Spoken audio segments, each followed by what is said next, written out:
Hi, this is Jean Marie Jobs, Executive Coach and Trainer at Novus Global. Today I want to explore the difference between control and influence. Control is the ability to direct or dictate outcomes through authority, rules, or power. Influence is the ability to affect others' actions without direct authority. They're both necessary, but they're really different. Sometimes in working with executives and challenging them on their own accountability and responsibility in scenarios, I hear things like, well, I don't control other people. True. And when you have certain positions of authority, you can exercise your authority in order to move things forward. You can make demands, you can set up standards, you can do protocols, you can say it needs to be done this way and this is why. Again, nothing wrong with it, we're not moralizing it, we're just saying it's very different from influence. Influence is using your motivation, your personality, your engagement in order to persuade a group or a team, an individual to move in a certain direction.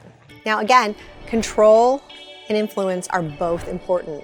And oftentimes we have both and we're not paying attention to what we're using and when. There are scenarios where being more commanding is necessary, it's important. If there's a crisis, if you don't have much time, if there's something huge at stake and you've really got to get people mobilized quickly, that's important. There are other times where influence is going to invite people in. They're going to participate willingly. They're going to bring their creativity. There's going to be room for expansiveness, for growth, for interest, and for collaboration. So why does it matter? Leaders need both. Control ensures accountability and structure, and influence drives culture and motivation and growth. Here's a great example. Most organizations tend towards siloing.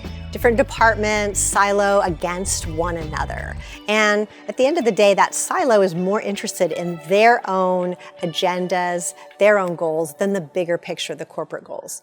Now, if you are in a control setting, if your mind is, I need to fix these silos, then you might find yourself just telling people what to do, forcing people to collaborate, getting people to speak, to go to meetings, and at the end of the day, that may or may not really work. If you are exercising influence over silos, you may invite people to pick someone in another department, to develop a relationship with them, to listen to them, to find other ways they could communicate and leverage the different skill sets and resources of the silos. Let it be organic and something that's enmeshed in the corporate culture versus something that's dictated. Remember, you have both control and influence as a leader. Pay attention to what you're using when and why. And notice if you default to one or the other, you may be missing opportunity. You may be missing resource because you've moralized one or the other in a different way.